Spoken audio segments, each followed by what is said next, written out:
말씀을 강론할 때 성령께서 저와 여러분의 심령에 큰 감동을 주실 줄 믿습니다.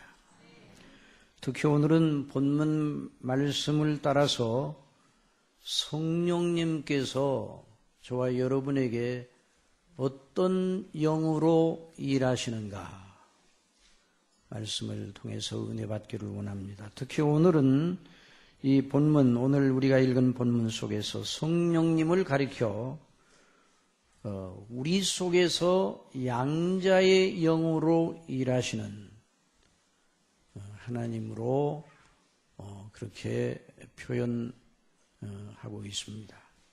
자, 양자의 영 한번 따라합시다. 양자의 영.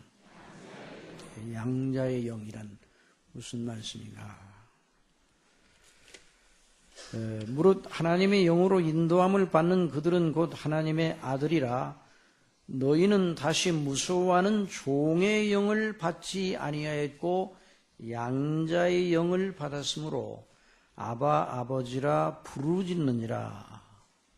성령이 친히 우리 영으로 더불어 우리가 하나님의 자녀인 것을 증거하시나니. 자, 양자의 영이란 무슨 뜻인가? 양자의 신분의식을 가지고 하나님을 아버지로 부르게 하시는, 하나님을 아버지로 늘 부르게 하시는 그런 영이라는 의미입니다. 성령님을 가리켜서 양자의 영이라 그렇게 말씀하신 까닭이 거기에 있습니다.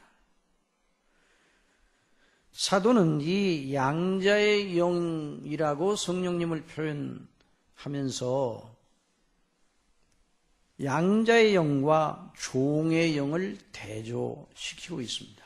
종의 영, 양자의 영.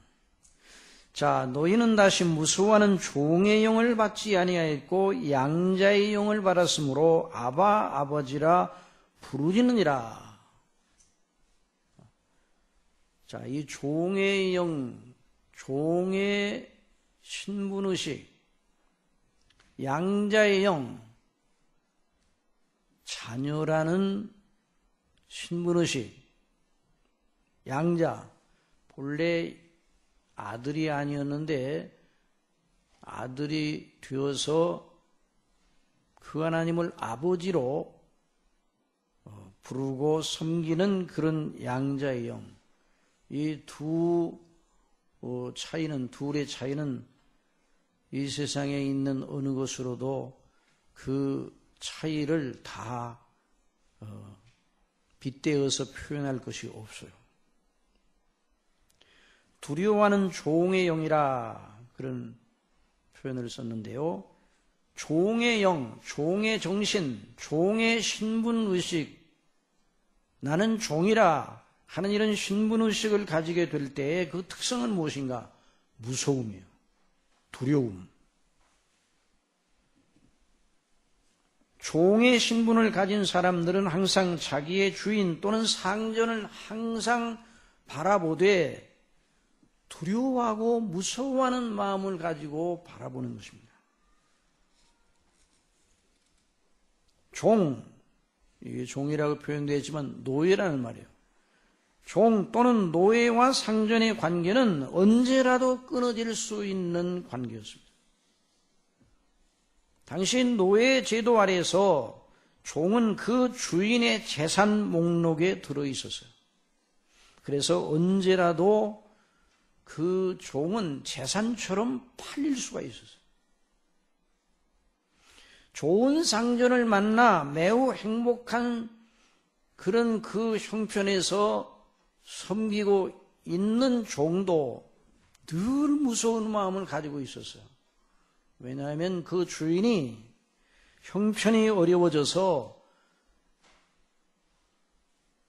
자기를 누구에게 팔 수 있는 가능성이 언제나 존재하기 때문입니다. 그리고 종이 그 주인의 마음에 들지 않으면 언제라도 매매의 대상이 되었습니다.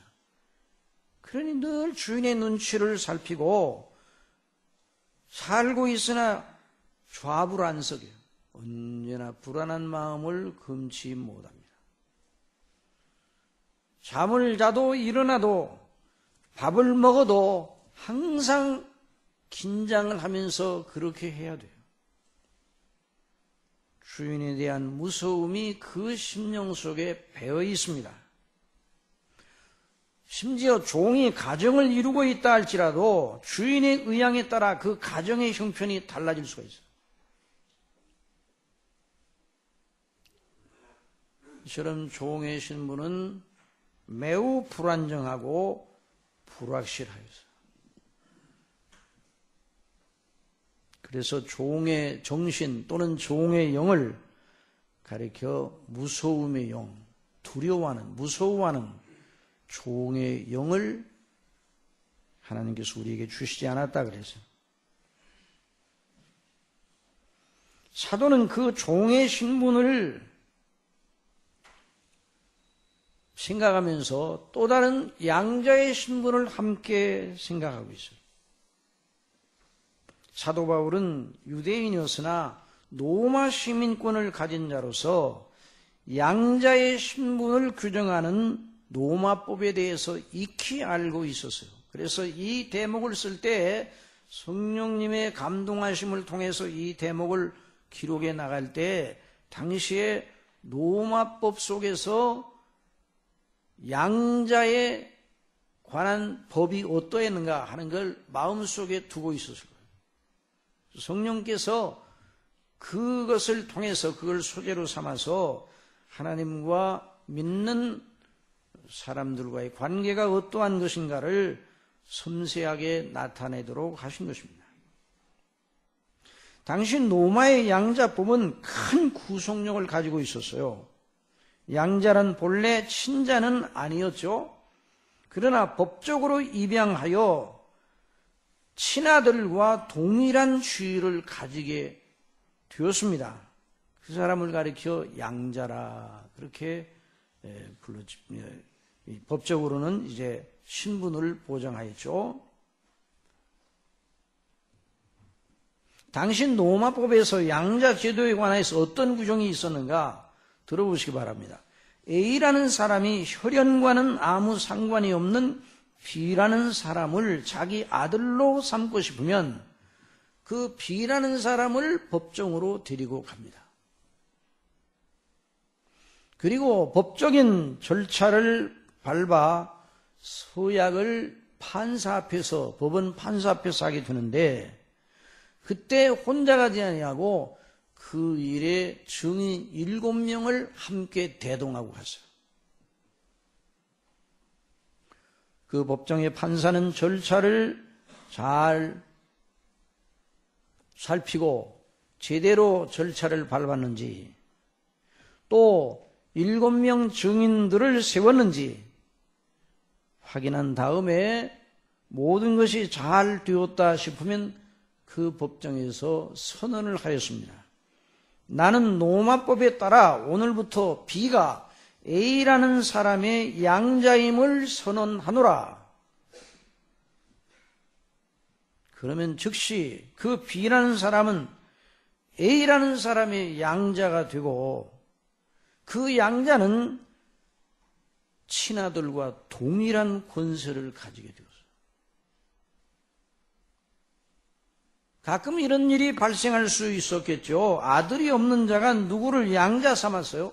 그런데 얼마 뒤에 친아들이 태어났어요. 그러면 누가 장남이 되겠습니까? 자, 양자, 친아들, 아들이 둘이잖아요. 법적으로. 그럼 누가 장남이 되겠는가? 언뜻 생각하면 친아들이 더 권리가 더 크다 이렇게 생각할 수 있어요. 그런데 로마법에서는 친아들이 뒤에 태어난다 할지라도 장남이 그 친아들이 아니라 양자가 장남이 되었습니다. 또 이런 경우도 있겠죠. 양부가 죽었어요. 그 다음에 친자와 양자 사이에 분쟁이 일어났어요. 상속 문제로 분쟁이 일어났을 때 친자가 자기 아버지의 재산을 양자가 차지하지 못하게 하려고 법적인 호소를 했다고 합시다. 그런데 그때 양자 편에서 양자가 되기 위해 법적 증인으로 섰던 7사람 가운데 한 사람만 대동하고 가서 그 판사 앞에서 다시 그 사람이 양자임을 확인하고, 물론 그 기록이 다 있겠죠. 확인하면 내가 이 사람이 양자가 될 때에 증인 중 한 사람이었다, 그렇게 한다면 그 증인의 말이 법적인 효력을 가지고 양자의 권한이 보호가 되었습니다. 그러니 양자의 주의와 권리는 법적으로 보장이 되어 있었어요. 또 만일 이런 경우를 생각해 볼 수 있어요. 어떤 사람이 자기 집에서 부리던 종을 양자로 삼으려 마음을 먹고 법적인 절차를 밟았다 합시다. 그리고 드디어 그 종을 법적으로 자기 아들로 받아들였다면 종이었지만 판사의 선언이 있으면 즉시로 누가 된다고요? 양자가 되는 거예요. 더 이상 주인을 상전님, 주인님 이렇게 부르지 않고 누구로 부를 수 있어요? 아버지로 부를 수 있어요. 종으로 있을 때는 주인님이라고 불렀고 그 부를 때도 그 말 속에 두려움이 있었어요. 두려움이. 눈치를 살피고 담대함이 없이 주눅이 들어 있었어요. 언제나. 그러나 이제는 양자가 된 다음에 아버지라고 당당하게 부를 수 있게 되었어요. 언제부터요? 법정에서 선언이 떨어지자마자. 만일 그 종이 양자가 되었는데 그 전에 습관 때문에 아버지라고 부르기를 꺼려해요. 그리고 아버지로 부르기가 좀 민구스러운지 겸연쩍은지 주춤주춤하고 있으면 양부는 뭐라고 하겠어? 너는 이전에 내가 아니야. 이전에 너는 내 종이었지만 이제는 너는 내 아들이야. 나를 아버지로 부르는 게 그렇게 힘이 들어? 그렇게 하지 말고 떳떳하고 담대하게 아버지로 불러봐. 꾸중을 하겠을 거예요. 그래서 그 양자가 된 사람은 이전에 종의 신분에 대한 신분의식을 버리고 이제 양부, 그 아버지의 아들로 당당히 서서 그 주의를 유지하며 아버지의 상속권을 가지고 있는 사람으로서 아버지라고 부를 수가 있었어요. 사도 바울이 이것을 생각하면서 하나님과 우리 사이의 관계를 빗대어 설명하고 있는 것입니다. 무릇 하나님의 영으로 인도함을 받는 그들은 곧 하나님의 아들이라. 너희는 다시 무서워하는 종의 영을 받지 아니하였고 양자의 영을 받았으므로 아바 아버지라 부르짖느니라. 성령이 친히 우리 영으로 더불어 우리가 하나님의 자녀인 걸 증거하시나니 자녀이면 또한 후사 상속자라는 말이에요. 곧 하나님의 후사 상속자요 그리스도, 하나님의 친아들인 그리스도와 함께 한 상속자니 우리가 그와 함께 영광을 물려받기 위해서 고난도 함께 받아야 될 것이니라.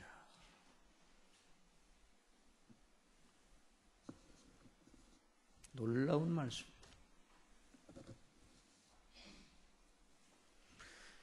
하나님께서 저와 여러분을 그리스도 안에서 구원하셔서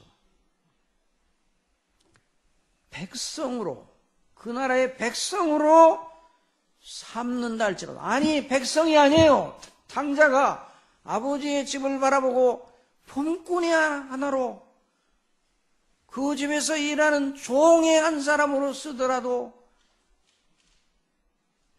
너무 행복하겠다 이런 생각을 했잖아요.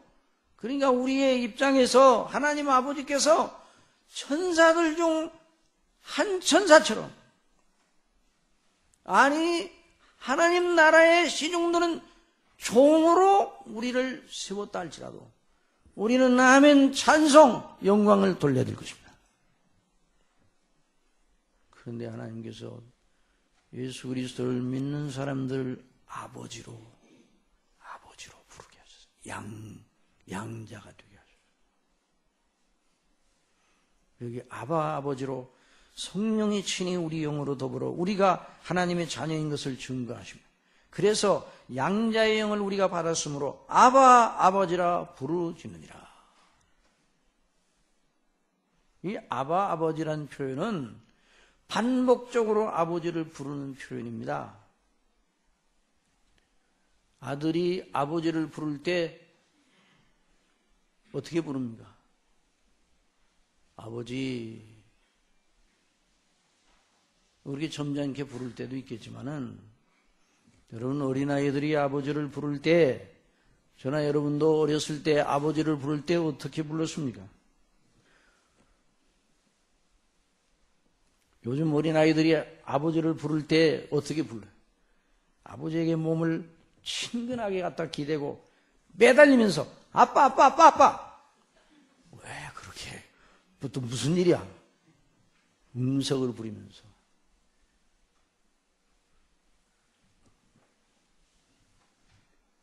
아버지가 딴 일에 관심을 두는 것 같고 자기가 아버지 부르는 소리에 별로 크게 마음을 쓰지 않는 것 같다 그러면 거기서 멈추지 않습니다. 아빠!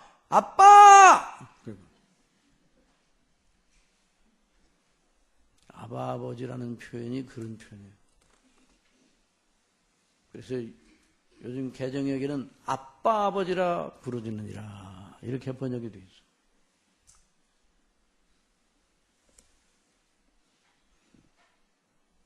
그러니까 하나님을 아버지로 부르되 아버지로 부르짖느니라. 이 부르짖는다는 말 속에는 무엇이 들어있는가? 권세가 들어있어요.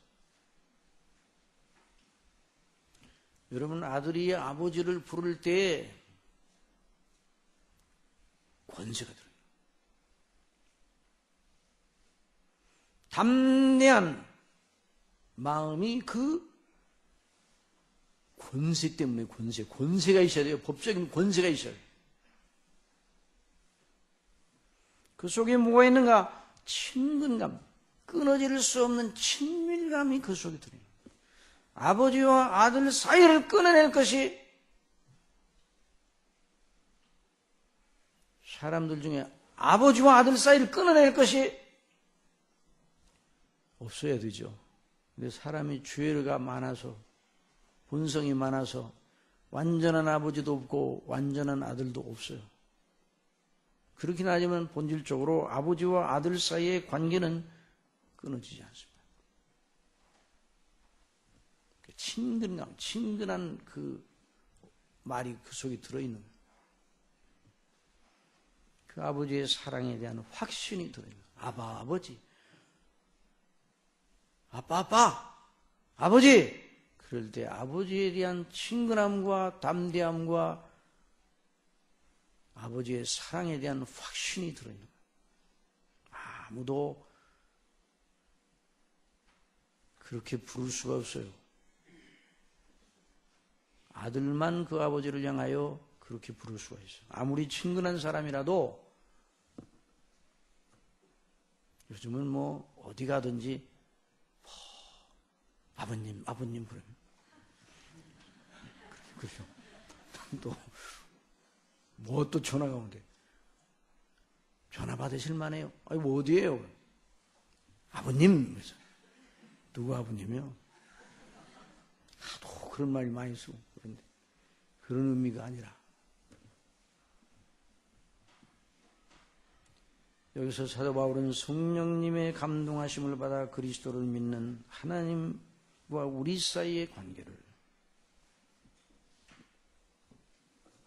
아버지와 자녀의 관계로, 아버지와 아들의 관계로 표현하고 있습니다. 본래 하나님과 우리의 본질적 관계, 본래의 관계는 어떠하였는가 생각해 보세요. 첫째로 창조주와 피조물 사이의 관계였어요. 창조주와 피조물 사이. 죄를 짓지 않았을 때 하나님과 사람의 관계는 창조주와 친밀한 생명, 복락이 깃들어 있는 교제의 관계였습니다. 하나님의 형상을 본받아 지음받은 사람은 그 마음과 생각과 행동이 하나님을 닮아 의롭고 거룩하고 고상하였어요. 그럼에도 불구하고 죄를 짓지 아니한 상태에서 아담과 하나님과의 관계는 창조주와 피조물과의 관계 이상을 넘어가지 못했어요. 죄를 짓나면은 거기서 떨어졌어요. 하나님과 아담 사이에 본래 영광스러운, 그것도 영광스러웠죠. 피조물과 창조주와 피조물 사이 가장 고상한 피조물, 하나님의 형상으로 지음을 받은 그 사람이 하나님과 교제하는 게 얼마나 영광스러운 거죠. 그런데 죄를 지은 다음에 거기서 떨어졌어요. 타락. 영어로는 그걸 fall, 떨어진다는 거예요. 영광의 상태에서 추락하 있어요. 이제 어떤 관계인가? 하나님과 사람의 관계는 하나님께서는 심판주로, 사람은 죄인으로 그 하나님의 법정에 서서 정죄를 받아 영원한 지옥 형벌을 받아야 하는 상태에 이르게 되었습니다. 하나님의 진노가 불의로 진리를 막는 사람들의 모든 경건치 않음과 불의에 대하여 하늘로부터 쫓아 나타났다고 말씀을 해요. 그러니까 모든 범죄 가운데, 죄 가운데 있는 모든 인생들과 하나님과의 관계는 심판주와 그 정죄를 당한 영원히 지옥에 던져져야 하는 이런 관계. 그리고 하나님과 사람의 관계는 그러므로 원수 관계, 원수. 대적의 관계. 여러분, 사람이 하나님을 얼마나 싫어하는지 몰라요?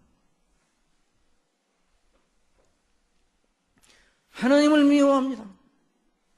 이 세계 역사 도처에 예수님, 하나님 이름을 못 부르게 하는 그런 데가 얼마나 많아요. 부르면 잡아가요. 하나님의 존재를 들먹이기만 해도 가두고 죽이는 데가 있다니. 싫어요, 본질적으로. 사람이 만들어낸 다른 여러 가지 섬기는 우상 숭배와 미신과 이런 것들에 대해서는 사람들이 너그러워요. 왜냐하면 다 저희들도 그렇게 하니까. 그러나 하나님을 믿고 경배하는 일은 아주 싫어요.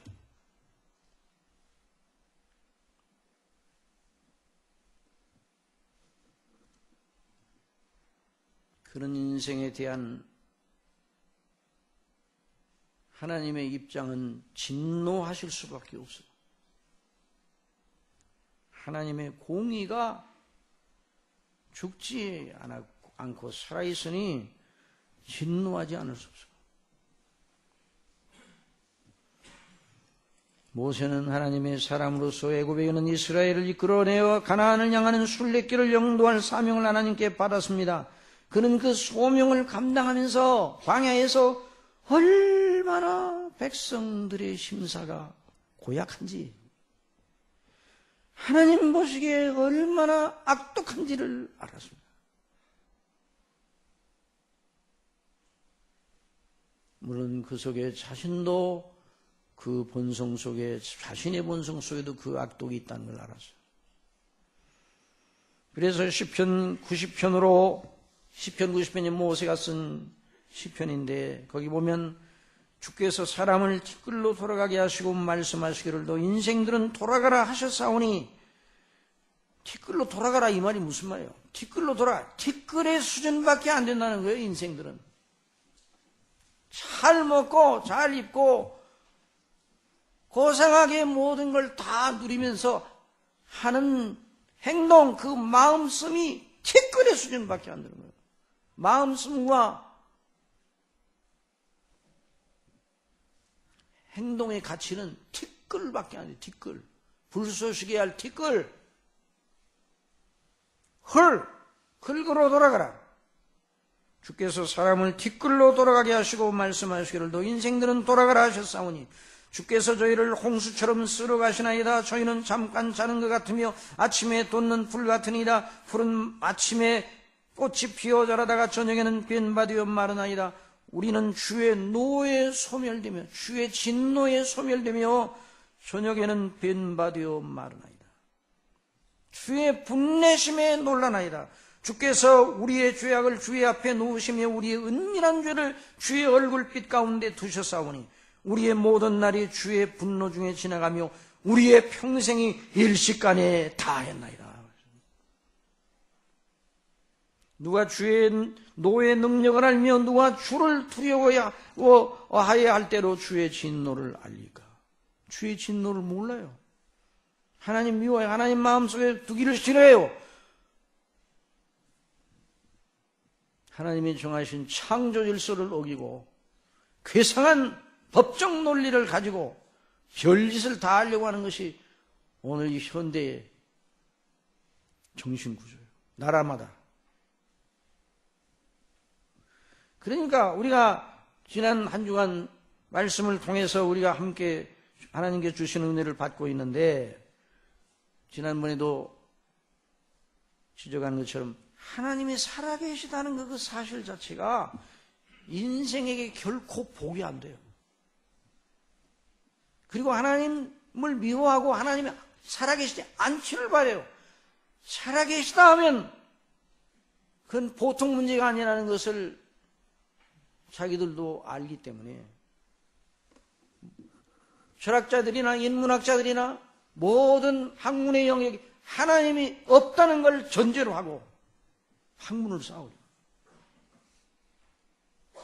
신의 존재에 대해 나름의 논증을 펴보기도 하였지만 철학자들이 만물의 기원이 창조주 하나님의 창조로 되었다는 걸 그들의 논리로 결론지어 알아낸다 할지라도 그 하나님을 섬기지는 않을 겁니다. 그 하나님이 또 누군지도 모르니까. 그러니까 하나님이 살아계시고 모든 걸 통치하시고 심판하신다. 이것만 있다 그러면 저와 여러분은 절대로 복이 될 수가 없어요. 그러므로 구원받지 못하고 멸망하면 정말 비참한 인생인 거지. 가장 고상한 인생에 가장 비참하고 누추한 피조물이 된 것이에요. 죄가 그렇게 만들었어요. 마태복음 26장 24절에 가룟 유다를 가리키며 인자는 자기에게 대하여 기록된 대로 가거니와 인자를 파는 그 사람에게는 화가 있으리로다. 그 사람은 차라리 나지 아니하였다면 제게 좋을 뿐 아니라.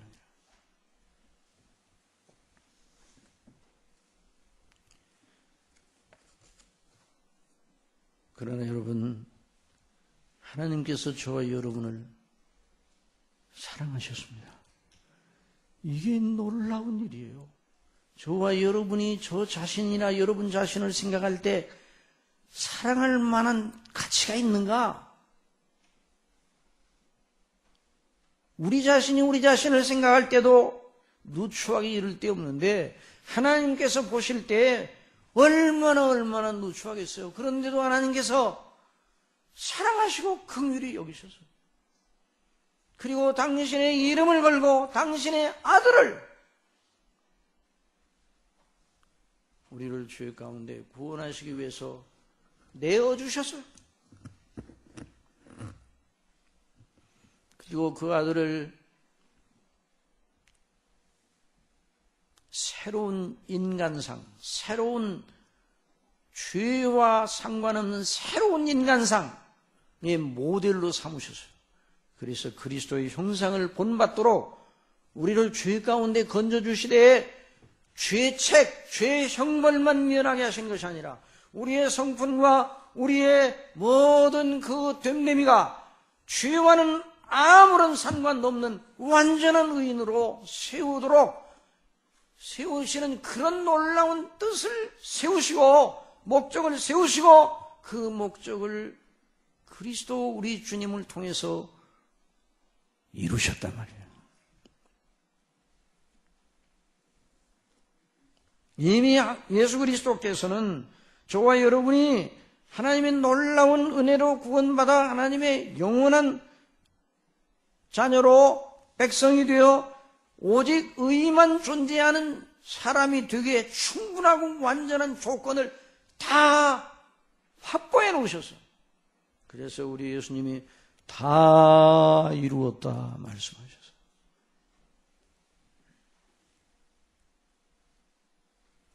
그런 구원은 하나님의 전지전능하신 능력으로만 되는 것이 아니에요. 천지만물은 말씀의 능력으로 되었지만 구원은 말씀이 육신이 되어 우리 가운데 거하셨다가 그 그리스도께서 피 흘려 죽으셔야만 되는 일이에요. 하나님의 공의의 완전한 율법이 요구하는 바를 완전하게 충족시켜야 되는 일이었습니다. 주님의 탄생, 고난, 죽으심, 부활, 주님 하나님 우편에 계심, 다시 오심, 이 모든 일은 우리 구원을 위해 필요하고 충분하고 완전한 조건을 충족시키시는 우리 주님의 거룩한 행사였습니다. 아버지 하나님께서는 그 예수님의 일을 보시고 믿는 우리를 향하여 완전한 화목을 이루시고 뭘 이루셨어요?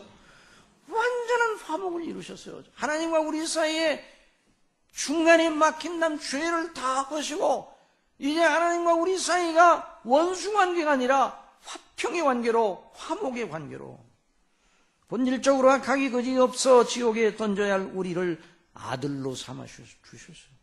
참, 아들로 삼아 주셨어요. 하나님의 나라의 백성으로만 삼아 주셔도 너무 큰 거예요. 그런데 아들로 삼아 주셨어요. 아들로. 그래서 창조주 그분이 저와 여러분의 아버지가 되었습니다. 한번 우리 하나님을 향하여 불러봅시다. 하늘에 계신 우리 아버지, 하늘에 계신 우리 아버지라고 늘 불러야 돼요. 아버지 하나님, 우리가 이 순례길을 가면서 늘 그 아버지 하나님 불러야 돼요. 우리가 그런데 이 아버지 하나님께서 우리 아버지가 되시고 우리가 하나님의 아들이 되는 일이 언제 일어나는가? 예수 그리스도를 믿을 때 일어나는데 언제 그렇게 하기로 작정하셨는가? 언제 작정하셨어요? 창세전에 그리스도 안에서 아들로 예정하셨어요.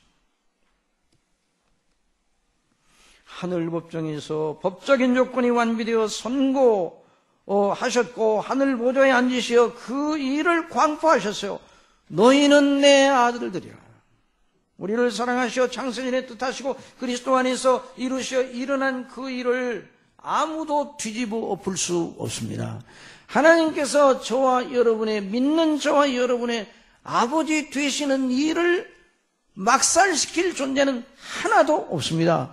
여러분 믿습니까? 이걸 언제나 잊지 말아야 돼요. 하나님과 우리 사이를 절연시킬 게 없어요. 어느 것도 없어요. 우리의 언약, 심지어 거듭 시간마다 우리가 배우면서 늘 다시 한번 상기했지만은 하나님과 우리 사이의 관계를 절연시킨 건 우리의 연약과 우리의 허물과 죄도 이제는 절연시킬 수가 없어요. 내가 확신하노니 사망이나 생명이나 천사들이나 권세자들이나 현재일이나 장래일이나 능력이나 높음이나 기쁨이나 다른 아무 피조물이라도 우리를 우리 주 그리스도 예수 안에는 하나님의 사랑에서 끊을 수 없으리라. 끊을 수 없어요.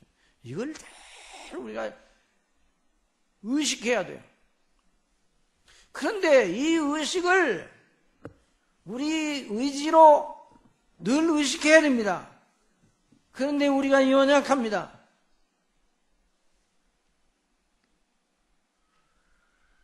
우리가 하나님의 아들인 것을 누가 와서 우리에게 알려주셔서 분단을 시켜야 되겠는데, 우리와 하나님과의 변화된 관계를 믿게 하고 그걸 누가 확신하게 하면 너무너무 좋겠죠. 하늘에서 하나님께서 보내신 천사가 우리에게 와서 네 이름이 생명책에 있어. 한 천사가 꿈에 나타나 네 이름이 생명책에 있고 네가 하나님의 아들이 되었다, 이런 현몽을 하면 좋겠습니까? 안 좋겠습니까? 가만히 계시는 게 좋아요. 그런 일이 있다 할지라도, 그런 일이 10번 있다 할지라도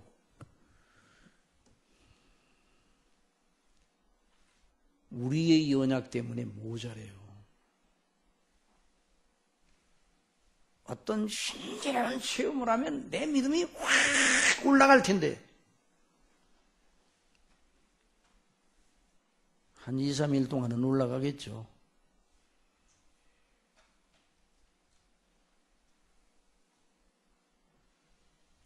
애굽에서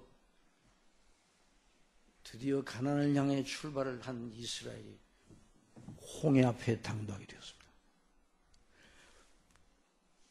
애굽 군사들이 먼지를 일으키면서 죽여가고 옵니다. 앞에는 홍해입니다. 우리는 죽었다. 모세를 향하여 우리가 매장지가 없어. 참 그 대목을 읽으면 참 화가 나야 안 와요. 매장지가 없어서 우리를 여기까지 인도와서 이 광야에서 죽게 하는 거. 하나님께서 모세에게 지팡이를 내밀어. 그러니 물이 갈라졌죠. 무슨 물이 갈라졌어요? 한강물이 갈라졌어요? 무슨 물이 갈라졌어요? 바다가 갈라져, 바다가. 그리고 육지로 건너는 것처럼 바다 가운데는 육지 길로 건너갔어요. 감격을 하고 미리암이 소고를 하고 온 백성이 노래하면서, 그리고 그 애굽 군사 바로 군대가 물속에 수장당하는 것을 똑똑히 목격을 했어요. 대단한 체험입니까? 체험이 아닙니까? 그러니 얼마나 그 일로 인해서 하나님이 우리와 함께 하신다, 우리를 사랑하신다, 이런 생각을 계속 가져야 마땅하겠죠. 출애굽기를 읽어보십시오. 3일 후에, 며칠 후에? 3일 후에 목이 마르니 그 완악한 마음이 또다시 돌아와요. 이렇게 생각했어야 되거든요. 우리를 홍해를 가르게 하셔서 그 길로 육지같이 건너게 하신 하나님이 우리가 먹을 물을 주시지 않겠는가? 주여 주실 줄 믿나이다 라고 기다리면서 찬미 부르고 찬송 부르고 미리암이 소고를 잡고 우리 다시 한번 찬송 부릅시다, 이래야 될 거 아니에요. 또다시 원망하고 불평하고. 이것이 누구라고요?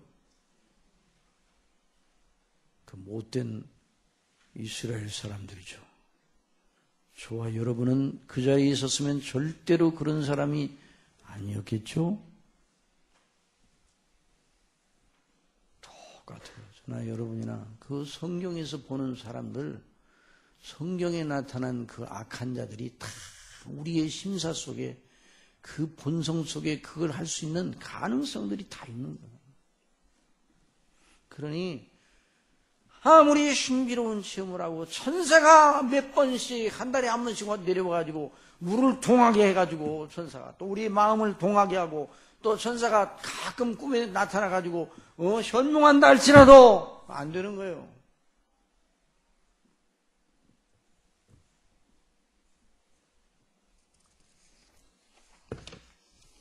하나님께서는, 아버지께서는 지상에 있는 우리가 얼마나 연약하고 스스로는 모자라고 스스로는 아무것도 할 수 없다는 걸 아셔요.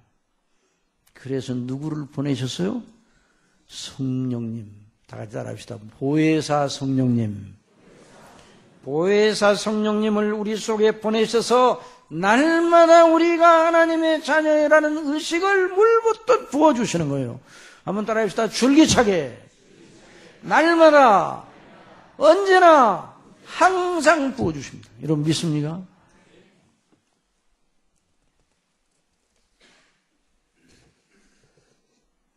무릇 하나님의 영으로 인도함을 받는 그들은 곧 하나님의 아들이라. 너희는 다시 무수하는 종의 영을 받지 아니하였고 양자의 영을 받았으므로 아바 아버지라 부르짖느니라. 성령이 친히 우리 영으로 더불어 우리가 하나님의 자녀인 걸 증거하시나니. 한번 따라합시다. 증거하시나니. 이 증거하신다는 이 동사가 현재형 동사예요. 현재형 동사예요. 동사인데 이 동사형은 헬라어에서 현재 진행형과 똑같은 동작을 나타내는 거예요. 항상 계속되고 줄기차게 계속되는 진행을 말할 때 현재형을 쓰는 거예요. 성령이 친히 우리 영으로 더불어 우리가 하나님의 자녀인 걸 줄기차게 반복적으로 끊이지 않고 계속 증가한다. 계속 언제까지 증가하죠? 아버지의 집에 당도할 때까지. 이 성령님의 역사를 기뻐하시기를 바랍니다. 이 성령님의 역사를 다 우리가 구해야 돼요. 우리의 성령님의 감동을 받아야 되는 이유가 바로 여기 있는 것입니다. 이 의식, 자녀의식, 내가 하나님의 아들이라는 의식이 우리 속에 들어오면 믿음 생활에 기반 위에 서 있는 거예요. 내가 하나님의 자녀인데 양자의 영으로 역사하시는 성령께서 우리 영으로 더불어 우리가 하나님의 자녀인 걸 항상 줄기차게 증거하시는 그 놀라운 은혜를 힘입어 내 속에 내가 하나님의 자녀라는 이런 의식을 충만히 가지고 있어야 세상을 이기는 것이 마귀를 물리칠 수가 있어. 말씀에 순종할 수가 있어. 그래서 우리 예수님이 이런 말씀을 하셨어요. 또 이르시되 너희 중에 누가 벗이 있는데 밤중에 그에게 와서 말하기를 벗이여 떡 세 덩이를 내게 빌리라.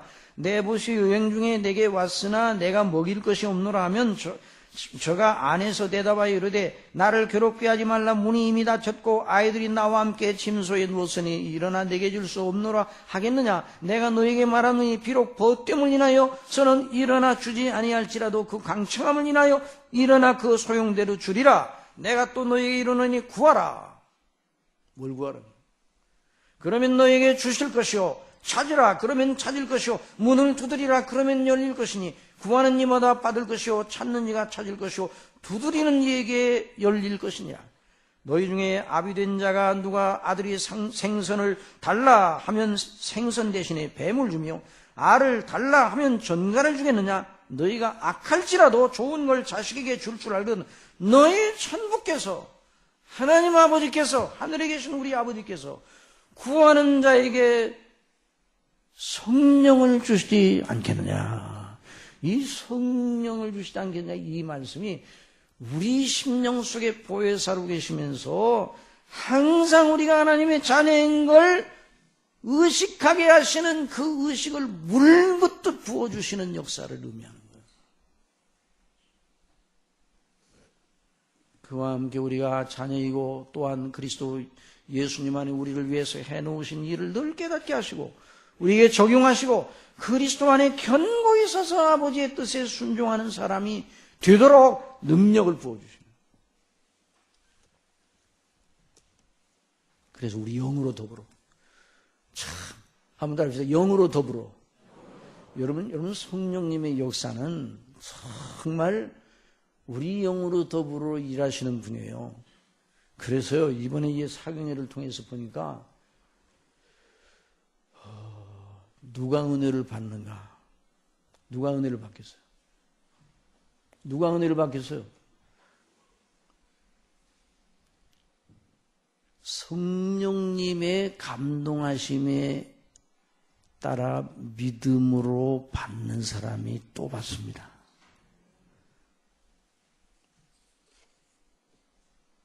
머리 좋은 사람이 받는 게 아니에요. 학식이 높은 사람이 받는 게 아니에요. 교양과 도덕이 아주 높은 사람이 받는 게 아니에요. 믿음으로 받습니다. 믿음으로 받아요. 저 사람이 연약해서 알아들을 수 있을까? 하나님의 말씀이 얼마나 높은데 알아들을 수 있을까? 아니에요. 하나님의 말씀은 성령님의 역사로 말미암아 그 영혼을 터치하는 겁니다. 영혼. 뭘 터치한다고요? 영혼을 터치하는 거예요. 그 영으로 더불어. 그러니까 이것은 하나님의 성령님으로 말미암아 거듭난 사람만이 누릴 수 있는 역사예요. 그래서 우리 예수님께서 나를 믿는 자는 성경의 이름과 같이 그 배에서 생수의 강이 흘러나리라. 무슨 강이 흘러나리라? 생수는 특성이 뭐예요? 생수의 강이 흘러나리라. 내가 너에게 주는 물을 먹는 자마다 그 속에서 영생하도록 솟아나는 샘물이 되리라. 그 영생하도록 솟아나는 샘물, 생수의 특성은 뭐예요? 생수의 샘. 계속 맑은 물을 계속 뿜어내는 거예요. 여러분 샘을 본 적 있어요? 샘을? 계속 맑은 물을 산기슭에 맑은 물을 솟아내는 거 생명이 깊은 산속에 옹달샘이 있어요. 누가 봐서 먹나요? 다 생수가 그리스도 안에 있는 하나님이 주시는 이 생수와 같은 은혜, 성령님으로 말미암아 우리가 하나님의 자녀라는 의식을 어떤 경우에도 가지도록 하시는 이 성령님의 놀라운 은혜. 그래서 하나님 아버지께서는 아버지 집에 우리가 당도할 때까지 그 의식을 버리지 않도록, 그래서 하나님을 아버지라 아버지라 부릅니다. 제주도에 가면 엉또 폭포라는 폭포가 있어요. 이름이 좀 이상해. 엉또 폭포. 지난해 제가 7월에 사경이 갔던 교회에서 한 1km 정도 밖에 안 떨어진 폭포예요. 그러니까 제가 거기 폭포를 가까이서 생각하고 있어요. 반드시 가죠. 그래서 아침에 이제 새벽예를 마치고 이제 목사님하고 또 우리 성도님들하고 같이 거기 가자고 그래 갔어요. 얼마 안 되니까.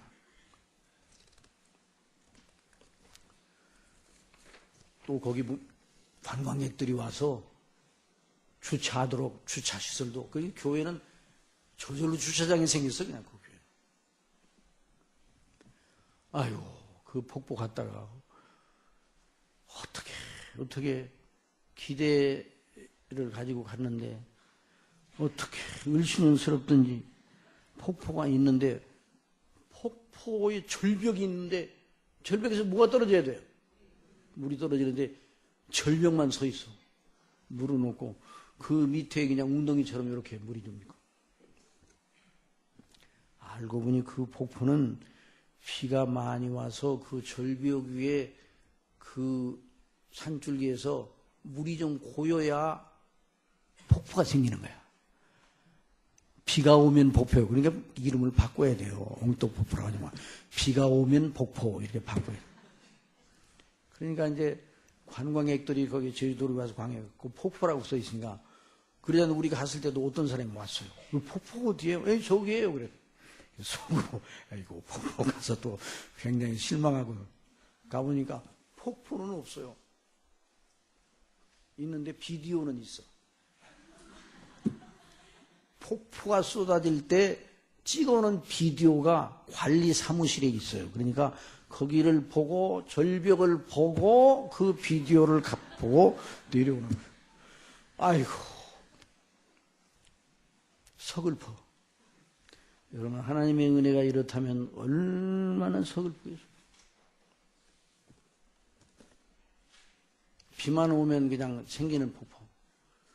비가 다 그치면 그냥 폭포가 확 쏟아지다가도 줄줄줄 하다가 떡 멈추는 법.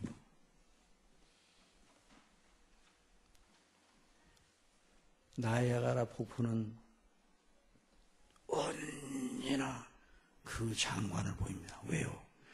저 캐나다에 그 빙하와 오대하고 거기서 내려오는 물이 항상 공급이 되기 때문에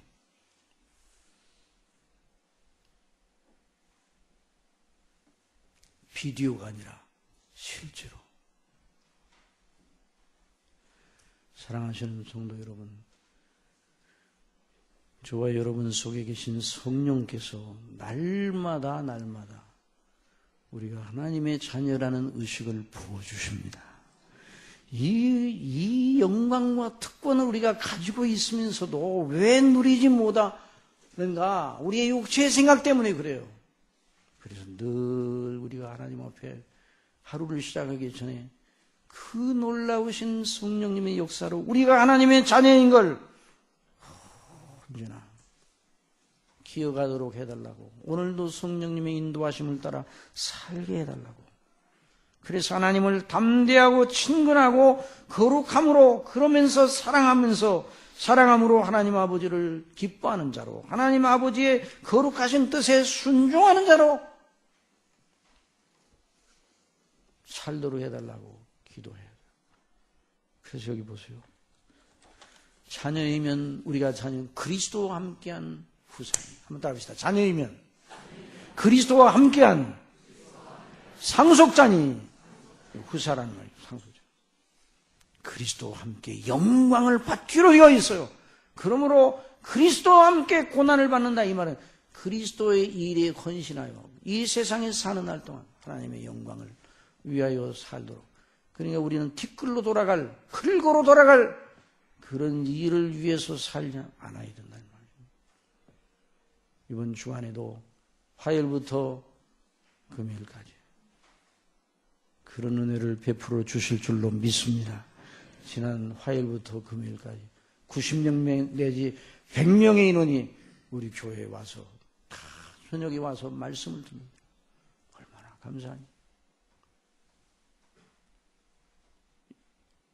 우리 교회가 적은 시작이긴 하지만 우리 교회의 일을 보고 여러 목사님들이 자기 교회에도 이걸 적용해야 되겠다, 이런 생각을 하게 되기를 바랍니다.